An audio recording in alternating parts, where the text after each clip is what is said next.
Just the other day, I walked into it was like a big shopping center. It was like an old warehouse that had been converted into a shopping center with my little daughter. She's nearly 2, and I'll never forget this. She kind of looked up at this warehouse shopping center, and she was like, "Wow!"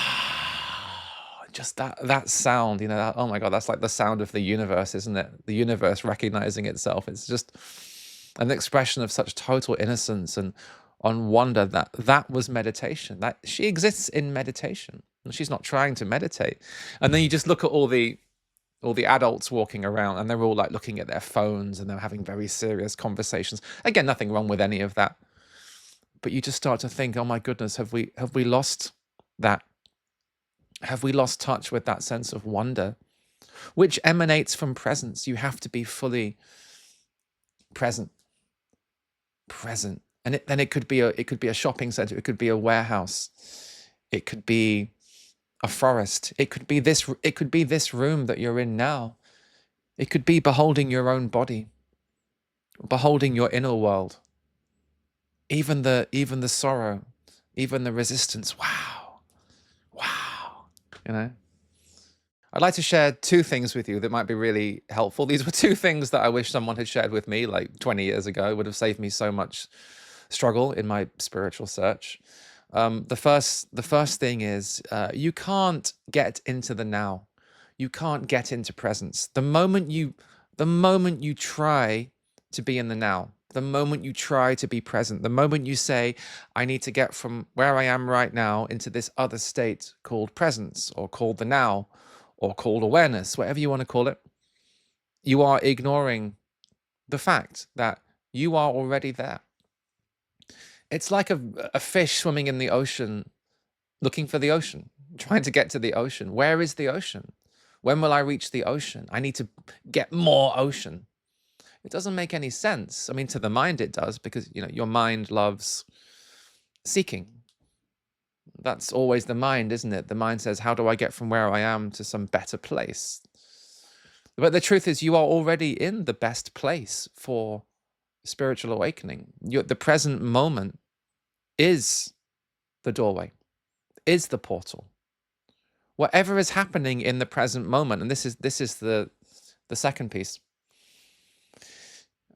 Whether in the present moment you're experiencing profound joy, ecstatic joy, or deep grief, anything in between, boredom, whether right now you're feeling bored, or frustrated, or angry, or just numb. Sometimes we can feel numb in the moment.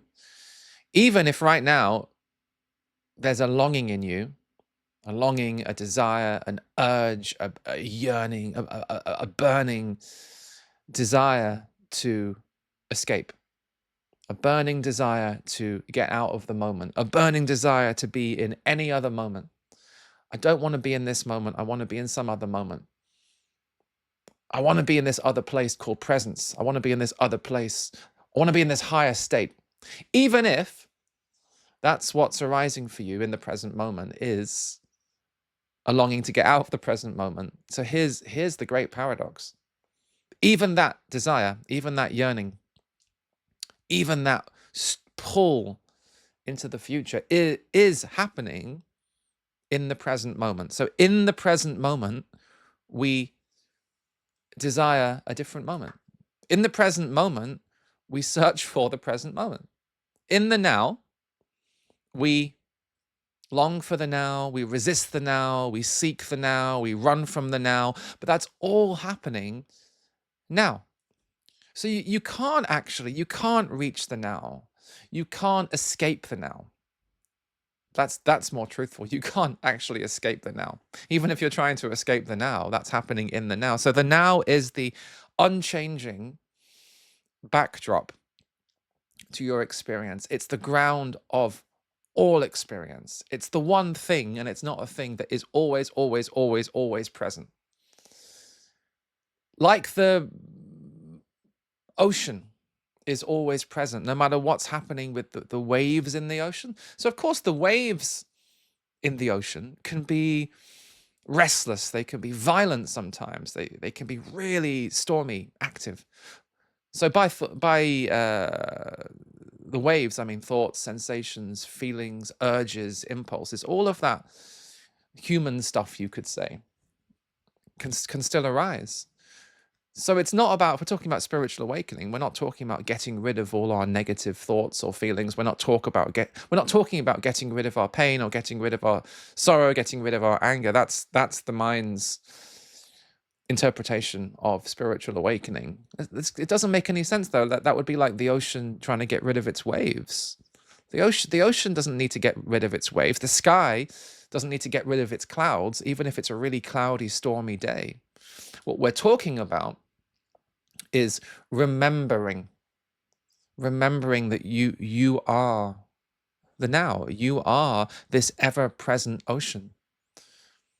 And even if like a really intense wave is appearing in your ocean, say a really intense wave of resistance, a really intense wave of desire, this is what I wish someone had told me years ago. Even if right now you're experiencing like a burning, fierce, intense urge to escape, to be somewhere else. You know that feeling, right? I don't want to be here. I don't want to be here. I want to be somewhere else. I want to be doing something else. I want to be with someone else. I want to be having that drink. I want to be in the pub. I want to be in the bar. I want to be in the shop. I want to be in that other country. I want to be somewhere else. You know that basic sense of dissatisfaction that so many people feel? Here's the secret. Don't even have to get rid of that. That's just a wave. If you can just begin to see everything in your experience, even if it's intense, painful, as a wave, and you use it as a reminder of the ocean. So instead of saying, I need to get rid of this wave and get back to the ocean, which is the old way, which is the mind's way, the way of awakening is, actually, this wave, even though it's uncomfortable, even though it's intense, could be pleasurable as well, is nothing less or more than an expression of the ocean, of life itself. So I don't need to get rid of it, because it's life, and everything, every part of life, every thought, sensation, feeling has a place in you, has a home in you, is loved within you. And this is what meditation really is. People think meditation is all about trying to ascend or like transcend or get into some altered state or some higher state or have spiritual experiences. All of that is great. You know, I don't want to say anything bad about it. We can't, it's all experience, right? But if we're talking about, I think, what we really truly long for on the deepest level, it's home. Home, the place where we can truly rest. And that place is deep within us. That place is presence itself. It's the ocean of you, which is not something that you find. It's not something that you seek. It's not something that you get one day. It's who you already are. It's who you have always been. It's who you were when you were born, before you were born, when you were in the womb. So once you really begin to understand that, not on like a mind level, but on like a body level, on a visceral level, on the level of your sinew and your muscles and your bones and your DNA, on a soul level, well, then you start to lose interest in becoming this other thing, an awakened being, you know, being special, because it's all about being special, isn't it? You lose interest in being special. You begin to fall in love with this incredible ordinariness, this ecstatic ordinariness, as I call it, this extraordinary ordinariness. So just sitting on a chair right now, sitting on a chair, wearing these clothes, breathing, hearing the sounds that you're hearing, feeling what you're feeling in your body. You lose interest in running away from it. You lose interest in escaping it. You lose interest in transcending it. You lose interest in transforming it even. It's quite radical. you begin to turn the other way, falling in love with it all. It's the ocean remembering that it's like, oh my God, these are all my waves. These are not enemies. These are not things I need to delete. These are all, this is just another language for it. These are all parts of me that are just longing to be included. Every thought, every sensation, every feeling, every joy, every sorrow, even the resistance, even the longing.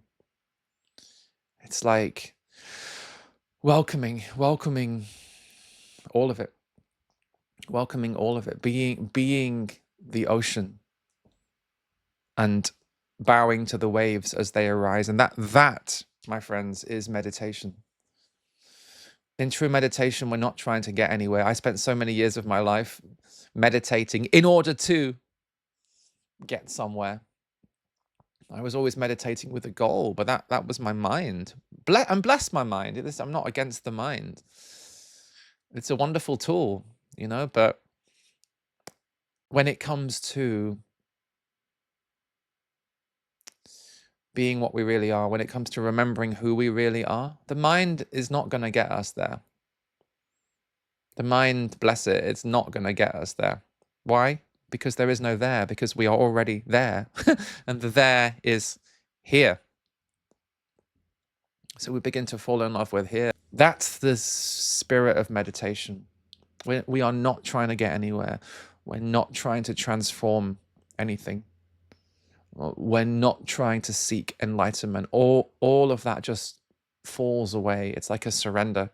Not a surrender that we can really do. It's more like a surrender that's already happened. That's the paradox as well. That surrender on some deeper level has already happened. You are already this unspeakable presence. Wow. So that's turns out our daughter is a little meditation teacher without realizing it. But I guess we all are, that's the thing. Deep down, we are all that innocence, that nakedness with life, that awe and wonder and connection. But it's not a special state, and it's not something that some people have and others don't, and it's not something you can attain, and it's not something that anyone can give you, and it can't be transmitted from even the most bearded of gurus. It's here in radical simplicity. And that's something that we can remember that. We can share that together. We can remember it together. We can remember it alone. But it's always with us, and that's I think the point I wanted to make in this long rambling video that was meant to be. It was meant to be a very short video, but I surrender to that as well. So you are already what you seek, and even the seeking of it is not a block to it, and even the seeking of it, it's like a wave seeking the ocean. That's not going to hurt the ocean. It's not working against the ocean. It's very innocent. So this isn't to judge anyone. It's not to shame anyone. Like we all do it. But in the end, I think it just becomes like a wave seeking the ocean is just going to become exhausted and depressed and, hopeless at some point, until one day someone reminds it, you know what? You know what? Wow. It's already here. The miracle is already here, and you are already part of it. You are already it. It's the miracle beholding itself ultimately, and that's where all words kind of disappear into silence. Thank you so much, everyone, for listening to my ramble about nothing. If you enjoyed this video, please consider subscribing to my channel. I'll be recording these videos as and when I feel inspired. I'm not someone who likes to just create videos for the sake of it, or churn out content just because I think I should, or people tell me I should. I really try and wait until the inspiration comes, or something wants to move through me. So thank you so much for listening. Take care.